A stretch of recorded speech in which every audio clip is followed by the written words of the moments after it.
আজকে কথা বলবো একজন ভালো মানের ড্রাইভার হতে গেলে এবং দক্ষ ড্রাইভার হতে গেলে কী কী কাজগুলো করবেন, যে কাজগুলো করলে আপনাকে ট্রাফিক পুলিশও সিগন্যাল দিবে না এবং আপনাকে সবসময় তারাও সহযোগিতা করবে।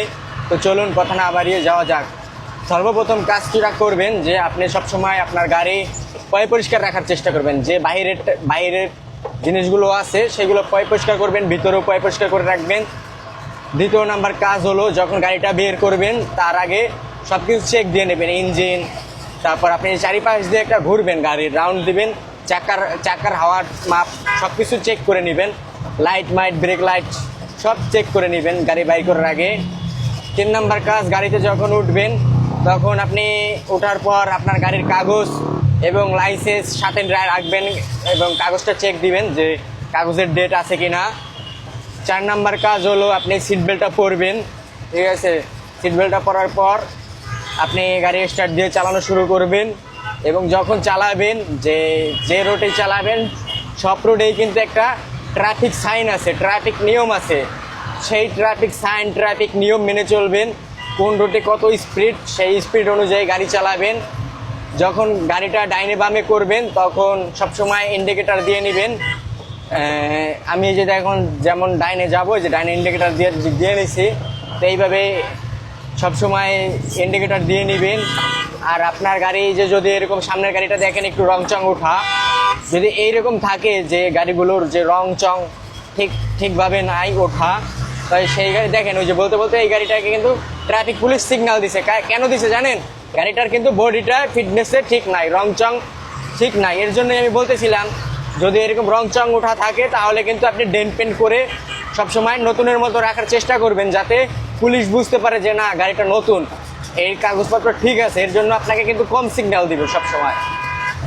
আরেক কাজ করবেন যে আপনি যদি কোম্পানির গাড়ি চালান, সবসময় কোম্পানির একটা নির্ধারিত ড্রেস থাকে, ওই ড্রেস অনুযায়ী ড্রেসটা পরে গাড়িটা চালাবেন। আমার যেহেতু এটা কোম্পানির গাড়ি না, এই জন্য আমি ড্রেসটা পরতেছি না। আমার যদি থাকতো আমি ঠিকই করে নিতাম। আপনি নিজেকে স্মার্ট ভাবার চেষ্টা করবেন, আপনি সবসময় নিজেকে পরিপাটি রাখার চেষ্টা করবেন, চুল মূল সবসময় আশ্রয় রাখবেন, ঠিক আছে। তাহলে দেখবেন কি পুলিশ আপনাকে কখনো সিগন্যাল দিবে না, কখনো ঝইঝামেলা করবে না।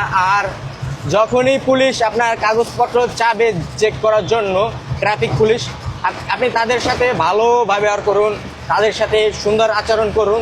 দেখবেন যে না আপনার আচরণ দেখে, ব্যবহার দেখে তারা বুঝতে পারবে যে আপনি একটা দক্ষ ড্রাইভার, আপনি একটা স্মার্ট ড্রাইভার। তখন আপনাকে তারা বেশি ভোগান্তি করবে না, আপনাকে ছেড়ে দিবে। তো এইগুলো কাজগুলো যদি আপনি মেনটেন করেন তাহলে বুঝবেন যে না আপনি একজন ভালো একটা ড্রাইভারের ভালো একটা যে কী কয় ভালো ড্রাইভারের নাম দিতে পারবেন, যে দক্ষ ড্রাইভার হিসাবে আপনাকে গণ্য করা হবে, ঠিক আছে। আপনি সবসময় সব কিছু মেনে চালানোর চেষ্টা করবেন। আপনি যদি প্রাইভেট গাড়ি চালান সবসময় আপনার বসের ডিসিশন নিয়ে চলবেন। যে প্রাইভেট গাড়ি চালানোর আগে আপনি কোন রুট থেকে কোন রুটে যাবেন, যাওয়ার আগে আপনি গুগল ম্যাপে রোডটা সার্চ দিবেন যদি চেনা না থাকে, যে আমি আজকে এইখান দিয়ে যাব, কারণ রোডে আসে যাতে মানে ভোগান্তি না পোহান লাগে, সেইটার জন্যই আগে রুট বেছে নেবেন। তো এইগুলো কাজ করলেই আপনি একটা ভালো ড্রাইভার হবেন, দক্ষ ড্রাইভার হবেন। তো আজকের ভিডিওটা এই পর্যন্তই। আমার কথা যদি আপনাদের ভালো লাগে আপনারা আমার ভিডিওটাকে লাইক, কমেন্ট, শেয়ার করবেন, ঠিক আছে। একটা ফলো দিয়ে রাখবেন, আপনি আপনাদের নতুন ভিডিও দিব। আর আপনাদের কোনো কিছু জানার থাকলে একটা কমেন্ট করে জানাবেন।